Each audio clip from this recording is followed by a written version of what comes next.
Aujourd'hui, ces mystères sont encore inexpliqués. C'est surprenant, c'est mystérieux. Et c'est à ce moment-là qu'un bruit très étrange va être enregistré. Les clés du mystère sur Sud Radio. Toute cette semaine dans les clés du mystère, nous nous sommes intéressés aux diverses prophéties, avec toujours cette question, prophétie, coïncidence, charlatanisme. Il y avait tellement à dire, c'est vrai qu'on en a fait une semaine, Yves Lignon. Oui. Alors si on n'y croyait pas, on a pu réviser notre jugement, ou non d'ailleurs. On a vu la prophétie de Saint Malachie, qui peut être une prophétie truquée, les prophéties de Nostradamus, celle de l'étudiant, celle de Saint-Odile, etc. Bonjour Yves Lignon. Bonjour Emmanuel. Alors finalement, Yves Lignon, laquelle de ces prophéties vous a le plus dérouté ? C'est ce qu'on appelle la prophétie de l'Allemand. Mais peut-être faut-il faire un bilan général, puisque nous terminons une semaine sur les prophéties. Alors c'est vrai que le problème des prophéties est passionnant. Qu'elles soient vraies ou qu'elles soient fausses. Parce que si elles sont vraies, comme certaines prophéties de Nostradamus, ça pose des questions énormes. On se rend compte que des individus sont capables de connaître l'avenir de la collectivité, puisqu'ils nous parlent d'événements d'importance historique. Si elles sont fausses, c'est tout aussi passionnant quand on voit l'astuce, le tour d'illusionniste qui est à la base, comme hier avec la prophétie de Malachie. Donc tout est passionnant, mais il y en a de plus passionnantes que d'autres. Puis si on les aborde comme moi sous l'angle scientifique, on va dire qu'il y en a de plus parfaites, il y en a de plus élaborées. Je vous ai dit, il y en a une que j'emporterai sur l'île déserte, nous en parlions avant-hier, c'est celle qu'on appelle la prophétie de l'étudiant. Parce que, pourquoi je l'emporterai, pourquoi c'est la seule ? Parce qu'elle est très simple, très percutante, très bien documentée. Mais ce n'est pas forcément celle qui m'a le plus impressionné. Celle qui m'a le plus impressionné, nous en parlerons tout à l'heure, donc, c'est la prophétie dite de l'Allemand. Parce que là, il y a des choses autour. Il y a même, dans la prophétie de l'Allemand, vous le verrez, un personnage mystérieux. Tout au long de nos émissions, quelquefois, nous croiserons des personnages mystérieux. Nous parlerons d'extraterrestres bientôt. Mais nous nous demanderons si, quelquefois aussi, dans l'histoire de l'humanité, il n'y a pas des gens qui ont l'apparence d'êtres humains et qui ne sont pas des êtres humains. Et je vous assure que la question est très sérieuse. D'accord. Je ne plaisante pas. Elle est bien fondée. Eh bien, cette question, elle se trouve dans la prophétie de l'Allemand. Oui. On va la voir évidemment aujourd'hui, la prophétie de l'Allemand. Et quelle est la prophétie sur laquelle vous avez le plus travaillé ? Alors là, indiscutablement, c'est ce qu'on appelle la prophétie du Titanic. Parce que d'abord, le Titanic, c'est un mythe. C'est un mythe qui me plaît beaucoup. Puis c'est la nostalgie, les grands paquebots, le luxe. C'est une certaine époque. Le Titanic m'intéresse. Mais le Titanic, c'est quelque chose d'extraordinaire. C'est le plus grand paquebot de son temps, le plus beau, le plus luxueux. L'insubmersible. Il coule dès son premier voyage. Et avec de nombreux morts. Or, autour du Titanic, il y a eu énormément de phénomènes parapsychologiques. Oui. Je vais vous en citer un seul, et un détail, c'est un tout petit, mais il y en a des dizaines. Oui. La nuit du naufrage du Titanic, au Brésil, en pleine nuit, une certaine Madame Lorenz se réveille. Elle vit dans une plantation au cœur de l'Amazonie, loin de tout. Elle dit à son mari, il est 23h15, « Je viens de faire un cauchemar affreux, je viens de voir un navire heurter un iceberg et couler. Ce navire avait 4 cheminées, comme le Titanic. » Eh bien, le couple Lorenz n'apprendra la nouvelle du naufrage que 6 semaines plus tard. Des faits comme ça, autour du Titanic, il y en a des dizaines. De rêves prémonitoires. De rêves prémonitoires, de gens qui, au dernier moment, sont pris d'une angoisse et refusent de monter sur le bateau au moment d'embarquer. Il y en a des dizaines. On a pu en remplir tout un livre. Il y a quand même la prophétie du Titanic. Mais alors, il y en a un fait paranormal encore plus énorme que les autres, c'est que le naufrage du Titanic a été raconté dans un roman 12 ans avant le drame. Et c'est ce qu'on va voir évidemment dans un instant et dans les clés du mystère avec Yves Lignon. Toute cette semaine, on a vu les prophéties et là, la prophétie du Titanic nous tend les bras. Yves Lignon. Alors, vous parliez d'un roman qui aurait été donc écrit 14 ans avant en 1898. Un roman intitulé, au moment de sa sortie, Futility, en anglais, Désillusion. C'est un roman qui est assez triste, pas un mélodrame, mais c'est un de ces romans où on a des personnages de losers, de perdants, de gens profondément malheureux. Et le héros du roman est un marin que la vie n'a pas gâté.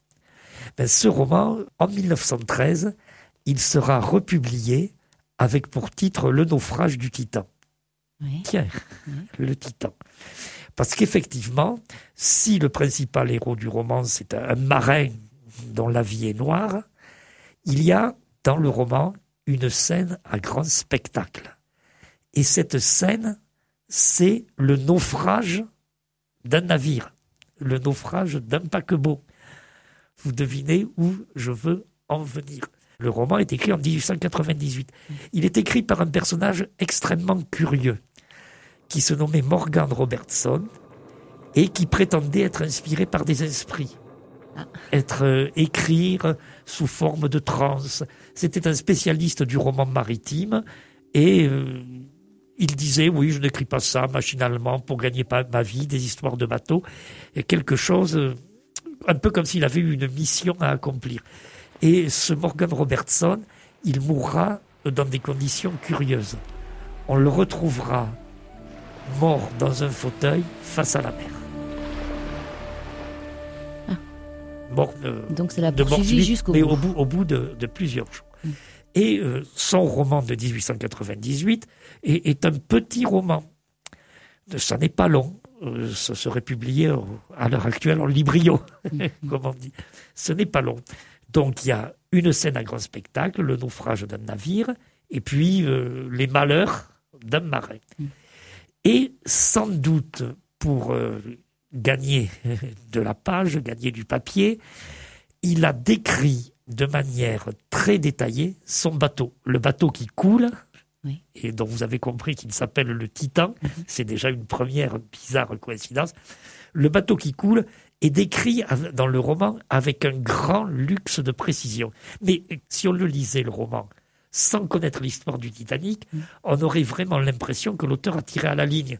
Il en rajoute, il en fait des tonnes. Il nous donne le nombre de hublots parce que ça lui permet de dépenser de l'encre, ainsi de suite. Peut-être bien que l'éditeur lui a dit, écoutez mon vieux, il faut faire 120 pages et pas moins. C'est ça, il faut faire un peu plus long, rajoutez-en, etc. Donc c'est extrêmement détaillé et même je suppose que pour les lecteurs de 1898, ils ont dû trouver ça ennuyeux. Oui. Ils ont dit enfin il va couler ce bateau oui, ou pas. Ça. Il va couler, est-ce qu'il va y en avoir de l'action? Enfin, est-ce qu'il se passe quelque chose, quoi? Non, il y a un bateau, il est comme ci, il est comme ça, etc. Donc, sur le moment, d'ailleurs, le roman ne s'est sans doute pas tellement vendu. Par contre, après la sortie du film, rien qu'en France, il y a eu 2 éditeurs pour en publier des traductions. D'accord. Évidemment. Mais on peut résumer les choses en 2 ou 3 phrases. Eh bien, Futility, Désillusion, le roman de Morgan Robertson, c'est le récit détaillé du naufrage du Titanic, mais le récit publié 14 ans à l'avance. La suite, évidemment, est-ce que c'est une pure coïncidence ou bien pas du tout? C'est ce qu'on va voir dans un instant avec Yves Lignon. Paranormal, phénomènes étranges, histoires fantastiques, les clés du mystère sur Sud Radio. La prophétie du Titanic, quelle est-elle? Alors bon, nous sommes en 1898, un spécialiste des romans maritimes, c'est-à-dire un écrivain, Morgan Robertson, écrit en 1898 un roman maritime, et il raconte le naufrage d'un navire avec force détail, et nous sommes 14 ans avant le naufrage du Titanic. Force détail, parlons-en donc Yves Lignon. Exactement. Alors d'abord, le navire du roman s'appelle le Titan. Dans la réalité, il s'agissait du Titanic. Enfin, celle-là, c'est un hors-d'œuvre, vous voyez, c'est offert par le patron. Ah oui. Parce que... Il y a mieux que ça. Il y a beaucoup mieux. Alors, premièrement, le Titan tente de battre le record de la traversée de l'Atlantique et c'est cette tentative qui va lui être fatal, parce qu'il va heurter un iceberg. Le Titanic tente de battre le record de la traversée de l'Atlantique, d'où manque de prudence, d'où collision avec un iceberg. D'accord. Et d'une. Dans les deux cas, la compagnie maritime qui affrète le bateau est une compagnie agressive commercialement. Bien sûr. Elle a donné des ordres précis au commandant. Et c'est vrai pour le roman, comme c'était vrai dans la réalité. Mais encore une fois, je disais tout à l'heure, c'était l'apéro offert par le patron. Là, maintenant, nous venons à peine de passer les hors-d'œuvre. Nous attaquons carrément le plat du jour. Dans le roman, le Titan cause un accident en quittant le port. Il coupe un bateau en deux. Dans la réalité, le Titanic, en quittant le port, a causé un accident et a presque coupé un bateau en deux. Ah oui. Mais oui. Et on continue. Alors là, la réalité, c'est la description des navires. Alors, je ne vais pas être technique, mais on va dire que la longueur, la largeur, le nombre de mâts, le nombre de membres d'équipage, le nombre de canots, le nombre de hublots, tout ce que vous voudrez, ce sont les mêmes pour le Titan et le Titanic.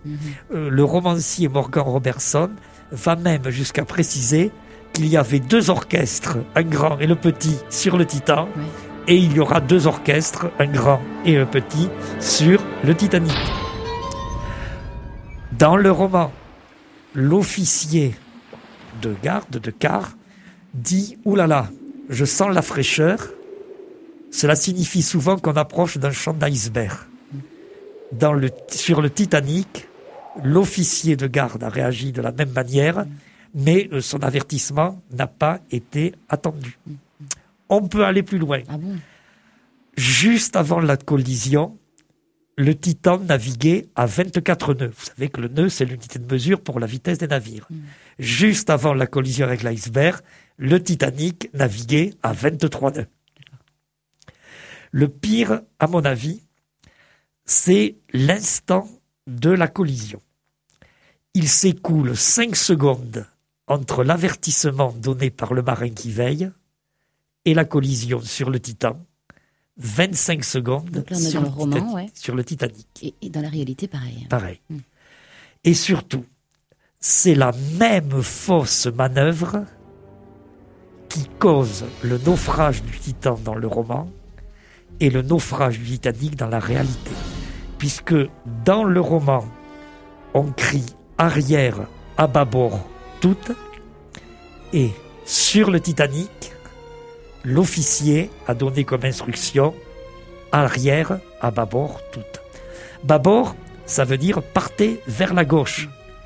Donc dans le roman, comme dans la réalité, le bateau est parti sur la gauche, il a frôlé l'iceberg, l'iceberg a déchiré la coque, et c'est pour cela que le Titan dans le roman, le Titanic dans la réalité, tous deux ont coulé.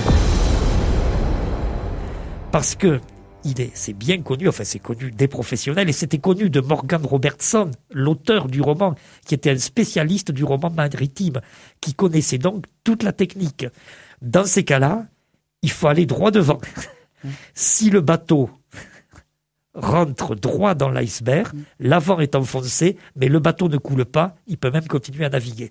Mais si on prend l'iceberg par le côté, c'est la déchirure le long de la coque. Et à ce moment-là, forcément, il y a naufrage. Exactement la même chose. La même et erreur. on pourrait en raconter d'autres. Bon, une des causes du grand nombre de victimes sur le Titanic, c'est le manque de canaux de sauvetage. Oui. C'est la même chose dans le roman. Est-ce que je vais vous préciser, Emmanuel, que le nombre exact de canaux de sauvetage est le même dans le roman et dans la réalité ? Non, bien entendu. Et même les détails techniques des canaux de sauvetage. Enfin, on pourrait comme ça y rester toute la nuit, ou plutôt toute l'après-midi. Oui. À 18h tout à l'heure, nous serions encore à parler des similitudes entre le roman et la réalité. Je vous ferai cadeau pour terminer de la date. Oui. C'est bien entendu la même dans le roman et dans la réalité. Dans la réalité. Donc très troublant. Alors est-ce que c'est hasard ou coïncidence ? Est-ce que c'est une prophétie ou non ? C'est ce qu'on va voir dans un instant avec Yves Lignon. 13h30, 14h30. Les clés du mystère sur Sud Radio. Nous sommes en 1898. Un roman maritime sort, écrit par Morgan Robertson, et décrit le naufrage d'un navire, Le roman s'appelle Le naufrage du Titan. Alors, effectivement, on a vu qu'il y avait des coïncidences énormes, des descriptions ahurissantes, donc très troublantes. Est-ce qu'il s'agit d'une prophétie ou pas ? Je n'ai pas donné en plus toutes les coïncidences, Ouais. Emmanuel. Ouais. On peut lire le roman, il a été traduit en français, il doit être encore disponible. Je ne les ai pas toutes données. Mais effectivement, est-ce qu'il s'agit seulement d'une série de coïncidences ? Est-ce qu'il s'agit de coïncidences explicables par les connaissances de l'auteur ? Morgan Robertson avait d'ailleurs navigué lui-même, et c'était un spécialiste du roman maritime. Donc on a pu dire longtemps, finalement, il s'est servi de ce qu'il savait, tout comme à l'heure actuelle, quelqu'un ayant des connaissances techniques pourrait décrire un accident d'avion. C'est, à mon avis, un peu trop facile. Alors on va d'abord débunker, si vous voulez. La chose la plus stupéfiante, peut-être, diront certains, c'est le fait qu'il nous dit ça se passe au mois d'avril, un iceberg au large de Terre-Neuve. Eh bien ça, à mon sens, ça ne relève pas de la prophétie.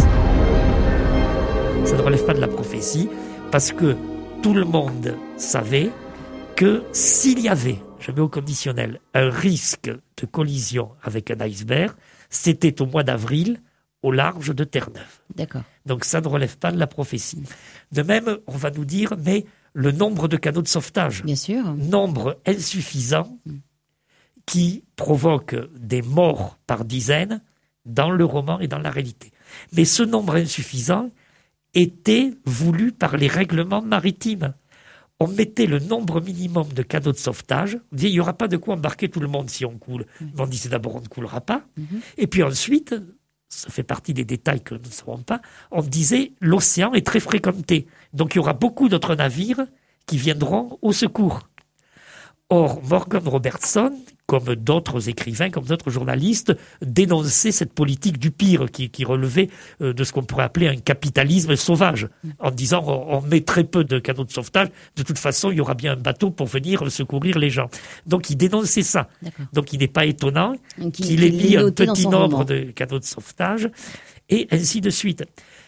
Mais évidemment, il y a déjà les conditions de la collision. Là, nous passons de l'autre côté de la barrière, du côté de la prophétie. Parce qu'il ne faut pas oublier que le naufrage est dû à une faute de manœuvre dans le roman, comme dans la réalité, au moment de l'approche de l'iceberg. C'est l'officier qui donne un mauvais ordre. Mais en fait, dans le roman et dans la réalité, c'est le même mauvais ordre. C'est le même acte d'incompétence de la part d'un officier. Or, il ne faut pas oublier que dans le roman, comme dans la réalité, le Titan, c'est le plus grand, c'est le plus beau. Le Et Titanic, merci. c'est le plus grand, c'est le plus beau. Donc, il y a les officiers les plus qualifiés. Autre coïncidence encore, qui n'est pas une coïncidence. On dit, oui, évidemment, je l'ai rappelé en commençant, là, que les icebergs au large de Terre-Neuve au mois d'avril, c'était fréquent. Mais si les icebergs étaient fréquents, la collision avec un iceberg était au contraire extrêmement rare, au point que les compagnies d'assurance n'en tenaient pas compte. Quand on assurait un bateau, on disait, voilà, l'armateur disait, je voudrais bien me payer pour le risque de collision avec un iceberg. La compagnie d'assurance disait, non, c'est pas la peine. Personne ne coule Ça jamais ne pouvait pas arriver. en rencontrant des icebergs. Il y en a beaucoup, Oui. on le sait, au mois d'avril, mais tout le monde les évite. Vous voulez que j'en rajoute? Ben oui, parlons aussi des détails, c'est-à-dire Mais- du nombre de hublots, des... Bon, tout ça, il n'y a qu'à lire C'est le clair. roman, Oui. il n'y a qu'à se Mais procurer c'est quand même un peu une stupéfiant. documentation technique sur le Titanic, voir que c'est la même chose. Mais certains des naufragés du Titanic ont été sauvés Oui. par un bateau qui s'appelait le Carpathia, qui est arrivé sur les lieux du naufrage. Savez-vous où se rendait le Carpathia? Ouais. Vers où il se dirigeait? Vers la Méditerranée. Dans le roman, au moment du naufrage, arrive un bateau qui sauve une partie des naufragés. Quelle est la destination de ce bateau qui se détourne? La Méditerranée. C'est la Méditerranée. Et encore, je vous ai dit, le héros du roman, c'est un marin qui a eu des malheurs. Et à un moment donné, il est soupçonné d'avoir enlevé une petite fille.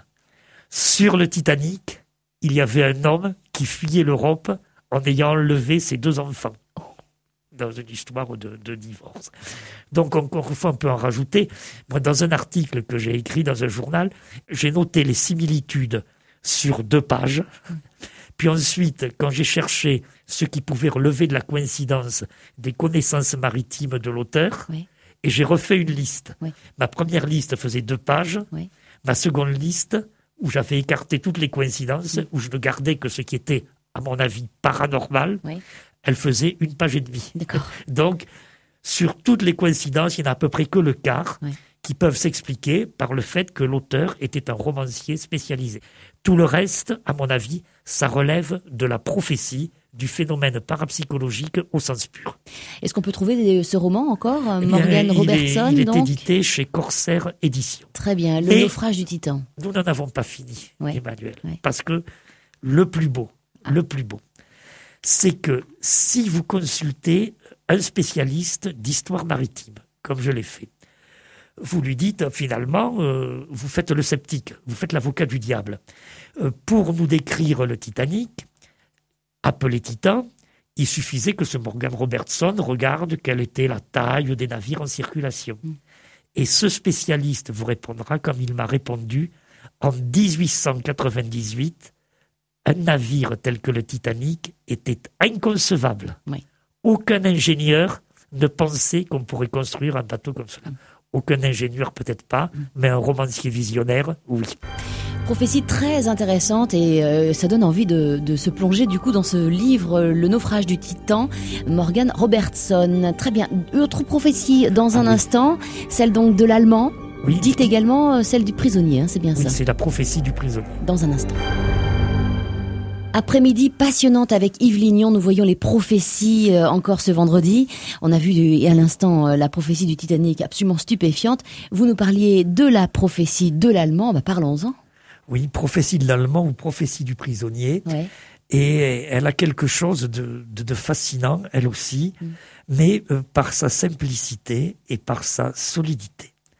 Donc nous sommes au mois d'août 1914. C'est le début de la guerre. Et le début de la guerre, comme chacun le sait, c'était pas très bon pour l'armée française. Ça a été la défaite, la retraite, jusqu'à la bataille de la Marne. Et côté français, on était presque sûr d'avoir perdu. Côté allemand, on était presque sûr d'avoir gagné. Puis en réalité, il a fallu continuer pendant 4 ans. Oui. Toujours est-il que donc, à cette fin du mois d'août, un régiment bavarois campe. Ils sont en train de foncer vers Paris. C'est la pause du soir. Il y a une section dans laquelle est mobilisé un menuisier qui se nomme Andreas Drill. Et voilà que le lieutenant qui commande la section arrive avec un prisonnier, un civil, et il dit donc je le confie à votre garde pour la nuit. On vient de l'attraper. Qu'est-ce que fait un civil bien mis, qui a l'air d'avoir environ une 40aine d'années, Ouais. au milieu des troupes allemandes? Tous les civils de la région ont fui. Il y a eu un exode en 1914 comme en 1940. Et celui-là, qu'est-ce qu'il fait? Il est là, sans bagage, sans rien, les mains dans les poches. Il n'a pas l'air agressif. On lui a dit, vous êtes en état d'arrestation, il a suivi. Et donc, il s'installe au coin du feu avec les soldats. Et on se met à parler. Il n'y a pas de méchanceté, encore une fois. Il n'y a pas d'agressivité entre ces personnes. Et le prisonnier dit aux soldats allemands, vous imaginez que dans quelques jours, vous allez être à Paris. Figurez-vous, ça va durer 4 ans. Les témoignages, je le précise, extrêmement persuasifs. Quand il commence à dire « ça va durer 4 ans Oui. », chez ses auditeurs, il y a une espèce de malaise, de stupéfaction malsaine. 4 ans? Mais c'est pas possible. Nous sommes en train d'envahir la France. Paris est à quelques dizaines de kilomètres. Les Français vont demander l'armistice. Oui. Et celui-là, il nous dit que ça va durer 4 ans. Et puis l'homme est là. Il parle toujours, calmement, auprès du feu.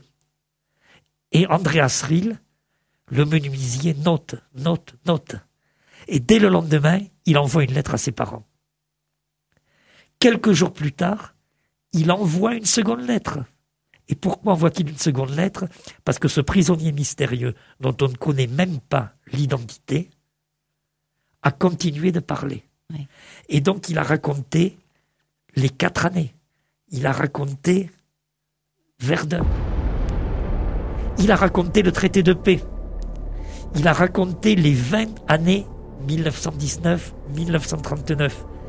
Il a raconté comment l'Allemagne tomberait dans la misère et puis comment elle passerait de la misère à la dictature, dirigée par un homme ayant lui-même connu les soupes populaires. Or, c'est vrai d'Hitler. Et il continue. Il dit, 20 ans après, il y aura une autre guerre. Et alors, celle-là, elle sera désastreuse. Il est extrêmement précis. Et le menuisier note et prépare sa seconde lettre avec tous ces détails. Et l'inconnu, le prisonnier, dit, mais la première guerre, ça a été un traité de paix désastreux, mais la seconde guerre, ce sera la ruine de l'Allemagne. Oui. L'Allemagne sera détruite. Et il continue encore. Il dit, une dizaine d'années après la fin de cette seconde guerre, une troisième guerre mondiale menacera. Et puis, on va se coucher. On s'endort, et le lendemain, le prisonnier n'est plus là. On dit, ça n'a pas d'importance, c'est un civil, on l'a arrêté, bon, qu'il aille au diable. Et la suite dans un instant avec Yves Lignon, bien sûr. Sud Radio, les clés du mystère. Toute cette semaine, les prophéties. Là, tout de suite, la prophétie du prisonnier ou la prophétie de l'Allemand. L'histoire de ce prisonnier qui, effectivement, avait la langue bien pendue, Yves Lignon, et qui annonce que la guerre de 14 risque de durer donc encore 4 ans. Et qui va au-delà même, qui va nous amener jusqu'en 39, et qui semble annoncer et même jusqu'à la guerre froide. Oui. Alors, je suis sûr, Emmanuel, que vous allez me dire qui était ce prisonnier mystérieux. C'est le romantisme féminin. Oui. Mais moi, qui suis mathématicien, ce qui m'intéresse, c'est est-ce que la prophétie est authentique. Oui. Maintenant, est-ce que ce prisonnier était un extraterrestre? Pourquoi pas, mais une autre fois, si vous voulez. Oui, oui. Est-ce que la prophétie est authentique? Eh bien, on a retrouvé les 2 lettres du menuisier Andreas Kiel. On les a retrouvées en 1955. Et donc, la première réaction, la réaction bêtement sceptique, c'est dire, ce gars-là, il a tout inventé, il s'ennuyait le soir, etc., au feu de camp. Bon, mais puisqu'on a retrouvé les lettres 1955, ça n'est quand même que 40 ans après les événements décrits par Andreas Kiel. Et qui plus est, en 1955, dans l'histoire scientifique allemande, il s'est passé quelque chose d'important. On a fêté le 5e anniversaire de la création du plus grand laboratoire de parapsychologie d'Europe, oui, à Fribourg. Oui. Et donc, c'est ce laboratoire qui a enquêté. C'est le professeur Hans Bender, que j'ai eu la chance de bien connaître. Le professeur Hans Bender a enquêté. Il n'avait que 40 ans de retard à l'époque. C'était pas beaucoup. Il a pu retrouver des descendants d'Andreas Kiel. Et qui lui ont dit, oh là là, les 2 lettres, vous pensez si ça a déménagé quand on les a reçus, si on les a montrés autour de nous. Et puis, quoi de plus facile que de retrouver le numéro d'un régiment, le numéro d'une section, le nom d'un lieutenant, oui, de retrouver peut-être pas des témoins directs, mais des descendants, de retrouver les héritiers du lieutenant et de leur dire, est-ce que votre aïeul vous a parlé de cet incident ? Et comment est-ce qu'il nous en a parlé? Oui. Ce civil inconnu que nous avons attrapé un soir, qui nous a tenus au coin du feu à raconter ses histoires, et puis qui a disparu. Donc cette prophétie, elle est parfaitement authentique, et je dirais même qu'elle me plaît beaucoup, oui, parce que l'enquête du professeur Bender, c'est un modèle d'enquête. Extraordinaire, on a passé une semaine extraordinaire avec ces prophéties. Yves Lignon, on se retrouvera bien sûr dès lundi avec d'autres phénomènes paranormaux. De quoi va-t-on parler dès lundi? Eh bien, la semaine prochaine, nous allons être beaucoup plus sérieux, sur notre temps. Ah oui, nous allons parler de paranormal et services secrets. Paranormal et services secrets. Vous avez sans doute entendu le titre d'un film, Les Chèvres du Pentagone. Oui. Ce sera notre thème de la semaine. Très bien, on se retrouve donc dès lundi 13h30 jusqu'à 14h30. Sachez que cette émission est d'ores et déjà podcastable sur le site internet de Sud Radio, sudradio.fr. À lundi. 13h30, 14h30. Les clés du mystère sur Sud Radio.